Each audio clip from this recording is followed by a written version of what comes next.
শুরু করছি আজকের গল্প শিবরাম চক্রবর্তীর লেখা পুরস্কার লাভ।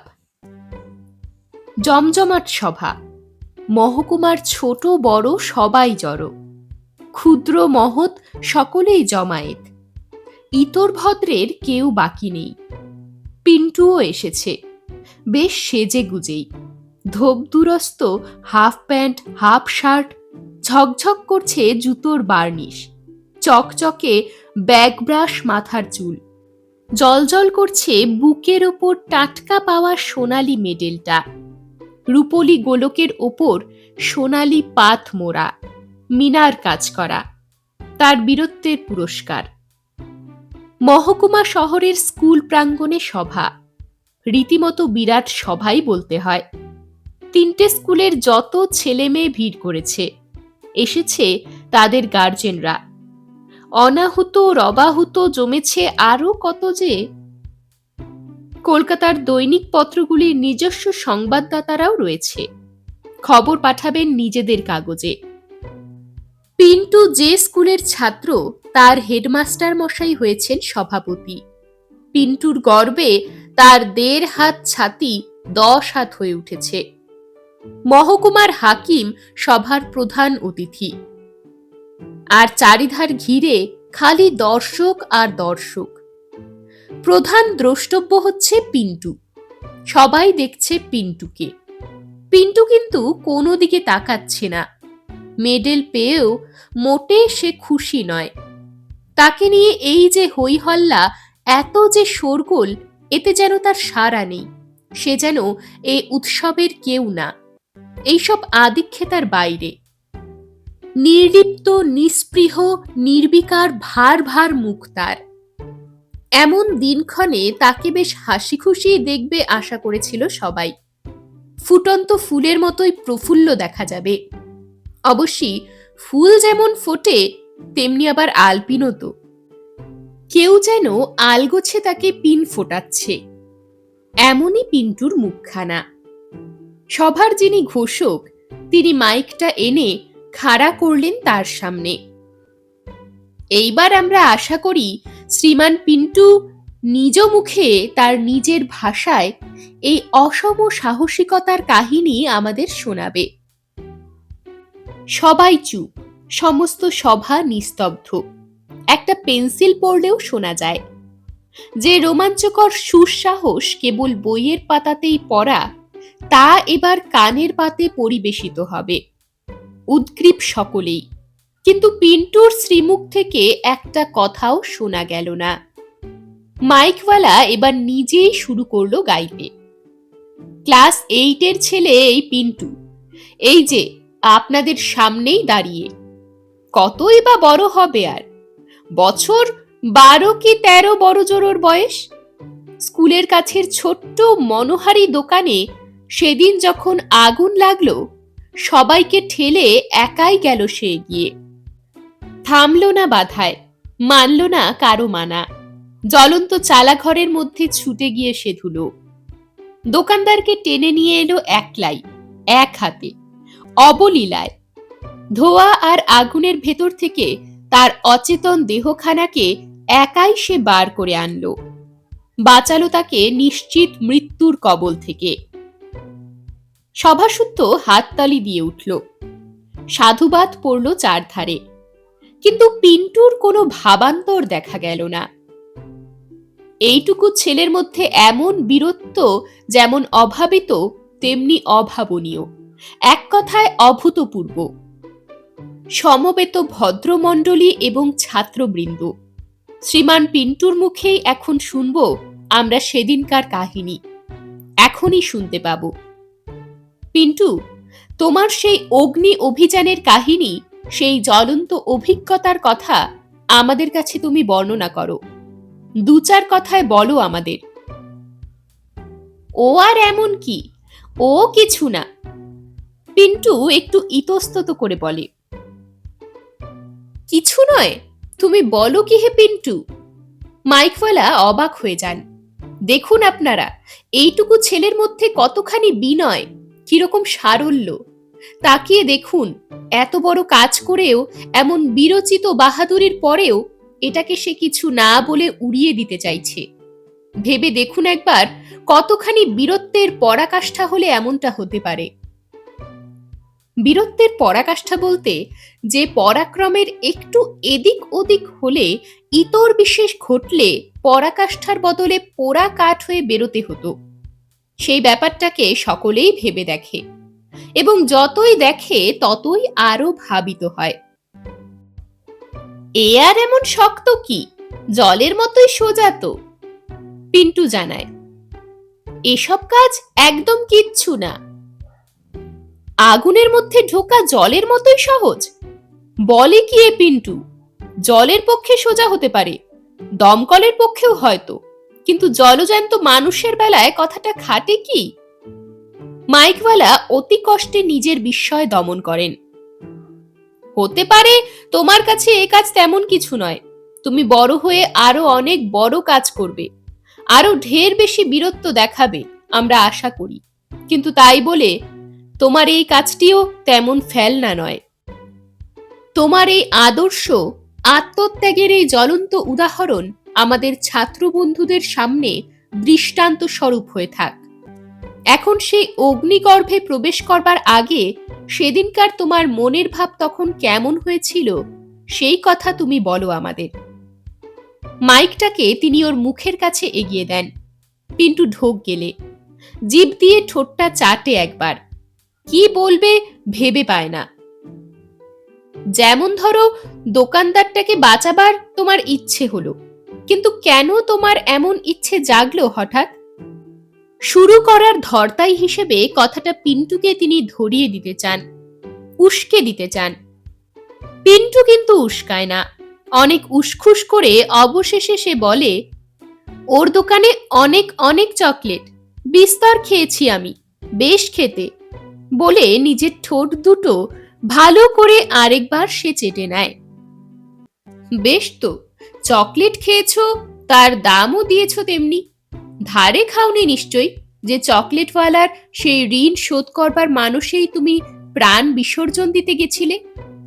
তাকে বাঁচিয়ে তুমি তার যে উপকার করেছো, সারা জীবন ধরে সহস্র চকলেট ধারে খেলেও, অমনি অমনি চাকলেও তার দাম ওঠে না। কি বলেন মশাই, ঠিক বলিনি? উদ্ধৃত দোকানদার অদূরেই বসেছিল, ঘাড় নেড়ে তার সায় দিল বলতে না বলতেই। পিন্টু সর্বদা নগদ দাম দেয় আমায়, ওর কাছে আমি 1 পয়সাও পাইনি, এ কথাও সে জানালো তার উপর। কিন্তু পিন্টু, মাইকওয়ালা উদ্ধারককে সম্বোধন করেন এবার। গোটা দোকান যখন দাউ দাউ করে জ্বলছে, তখন নিশ্চয়ই তুমি চকলেট কিনতে যাওনি, চকলেট দাও বলে তার মধ্যে ঢুকোনি, দোকানদারকে বাঁচাবার জন্যই গেছিলে নিশ্চয়ই। তা সেই আগুনের মধ্যে পা বাড়াতে কি তোমার একটুও ভয় করলো না তখন? ভয় কেন? কিসের ভয়? ভয়ের কি আছে? পাল্টা তাকে প্রশ্ন করলো পিন্টু। আমি জানতুম আগুনের আঁচটুকুও আমার গায়ে লাগবে না। জানতে? কি করে জানলে? কি করে জানলুম? কেন, আপনি কি কোনো অ্যাডভেঞ্চারের বই পড়েননি? ভদ্রলোকের অজ্ঞতা দেখে পিন্টুকে অবাক হতে হয়। অ্যাডভেঞ্চারের বই? মাইকওয়ালার 2 চোখে দ্বিগুণ বিস্ময়ের চিহ্ন দেখা যায়। বইয়েই তো, পড়েননি কি? মোহন আগুনের মধ্যে ঢুকে হাসতে হাসতে বেরিয়ে এলো, অগ্নিশিখারা লক লক করতে লাগলো চারপাশে, কিচ্ছুটি করতে পারলো না তার, অনর্থক দাউ দাউ করতে থাকলো, বাজে বাজে, কোনো কাজে এলো না, তার কেশ স্পর্শও করতে পারলো না। বইয়ের শিক্ষা থেকে লেলিহান শিখাদের পিন্টু সভাস্থলে সবার সামনে টেনে আনে। ও বই? ভদ্রলোক ঢোক গেলেন। সেই সব বইয়ের কথা? হ্যাঁ, বইয়ে ওরকম লেখা থাকে বটে, তা যখন তুমি ঢুকলে, নিজের প্রাণ হাতে করেই ঢুকলে, তখন কি তোমার একবারও মনে হয়নি যে মাথার উপর জ্বলন্ত চালটা যে কোনো মুহূর্তে তোমার ঘাড়ের উপর ভেঙে পড়তে পারে? সেজন্য তো আমি তৈরি ছিলাম। পিন্টু অকাতর অকপট। আমি জানতাম সেটা ভেঙে পড়বে, ঠিক সময়েই পড়বে, কিন্তু আমি বেরিয়ে না আসা পর্যন্ত পড়বে না, আমার বেরোবার আগে নয়। কি করে জানলে তুমি? হ্যাঁ, বইয়ের থেকেই জানি। জ্বলন্ত চাল যতই জ্বলুক, যতই দাউ দাউ করুক না কেন, কখনো ওরকম বেচাল করে না, করতে পারে না। উদ্ধারকারীর ঘাড়ের ওপর ভেঙে পড়ে না কখনো, ভুল করেও নয়। সবাই জানে এ কথা, আর আপনি জানেন না? যাগ্গে, চালের কথা থাকগে। বচ্চালটাকে তিনি পাল্টান, সে কথা চাপা দেন। আচ্ছা, তারপর তোমার আশেপাশে বাঁশগুলো সব ফাটতে লাগলো ফটফট করে, তাই না? ফাটবেই, জানা কথা। ওতে আমি একটুও ভরকাইনি। কেন ঘাবড়াবো বলুন? করুক না বাঁশটা ফটফট, যত খুশি করুক ওদের। ওদের ছটফটানিতে আমার কি আসে যায়? থোড়াই কেয়ার করি ওদের ফটফটানিকে। আমি আমার কাজ করব। আশ্চর্য, সত্যিই আশ্চর্য। মাইকওয়ালার মুখে কথা জোগায় না। আমার দৃঢ় বিশ্বাস বড় হয়ে তুমি আরো ঢের বীরত্বের কাজ করবে। বেড়ে উঠে আমাদের জাতীয় বাহিনীর বীর সৈনিক হবে তুমি, কিংবা সেনাপতি নাকি কে জানে। লড়াইয়ে গিয়ে কামানের মুখে এগিয়ে ছিনিয়ে নেবে শত্রুর ঘাঁটি। যুদ্ধক্ষেত্রের গোলাবর্ষণকে অগ্রাহ্য করে তোমার আহত বন্ধুদের কুড়িয়ে নিয়ে আসবে মৃত্যুর মুখ থেকে। এমনি আরো অনেক কিছুই তিনি বলতে যাচ্ছিলেন, কিন্তু পিন্টু তার কথায় কান দেয় না। মাঝখানে বাধা দিয়ে তার পুঞ্জিত তুলনা এক ফুৎকারে উড়িয়ে দেয়। সে আর এমন কি শক্ত মশাই? গোলাগুলি কি গায়ে লাগে নাকি কারো? কখনো না। ওরা তো সব যত কানের এপাশ ওপাশ দিয়ে বেরিয়ে যায়, খালি হিস হিস করে যায়, জানেন না? অবাক না হয়ে পারে না পিন্টু। সে কি আশ্চর্য, আপনি কি একটাও কোনো অ্যাডভেঞ্চারের বই পড়েননি? গুলি তো হজমি গুলি, গুরুম গুরুম করাই তার কাজ। যেমন গর্জন তেমনি বর্ষণ হলেও ওরকম গোলাগুলি সে গুলে খেয়েছে কত যে। হিস হিস করে বলো কি? ভদ্রলোকের সব যেন গুলিয়ে যায়। প্রচন্ড গোলাগুলিদের এক কথায় গিলে ফেলা একটু কষ্টকর হলেও কোনো রকমে তিনি হজম করেন। অগ্নিকাণ্ডের কথায় ফিরে আসেন ফের। সে কথা যাক, এখন সেদিনের কথাই হোক, যখন তুমি দোকানদারকে বাঁচাবার জন্য এগুলে। আমি দোকানদারকে বাঁচাতে যাইনি মোটেই, আমি তার চকলেটদের বাঁচাতে গিয়েছিলুম। পিন্টু কবুল করে সাফ। চকলেটদের? কি বললে?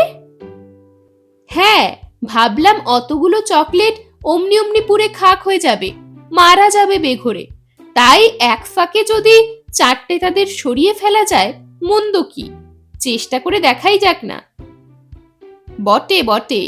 তারপর চকলেটদের বাঁচাতে গিয়ে দোকানে ঢুকে চকলেটদের আর দেখতে পেলাম না, একটাকেও না। দেখলাম তার বদলে মূর্তিমান এই দোকানদারকে। একটা বাক্স আঁকড়ে বেহুশ হয়ে পড়ে আছেন ভদ্রলোক। তখন তুমি চকলেটের কথা ভুলে গিয়ে তাকেই বাঁচাতে গেলে? মোটেই না, বাক্সটা তার হাত থেকে ছাড়াতে গেলাম আগে।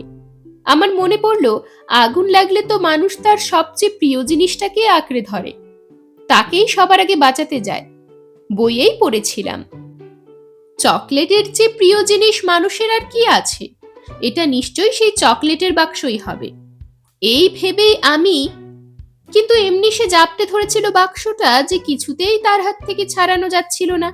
কোনো রকমেই সেটাকে বেহাত করতে পারলুম না। দু চার ঘা লাগালুমও, বেশ জোরে জোরেই। কিন্তু লোকটার হুঁশ থাকলে তো।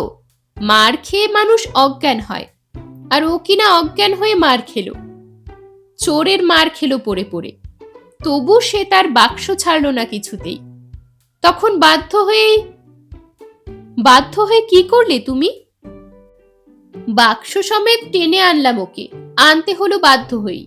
করব কি, কান ধরে হিড় হিড় করে টেনে আনলাম বাইরে। কান ধরে? কান ধরে কেন? মাইকওয়ালা নিজের কানকে বিশ্বাস করতে পারেন না। কেন, লোকটার কি হাত পা কিছু ছিল না?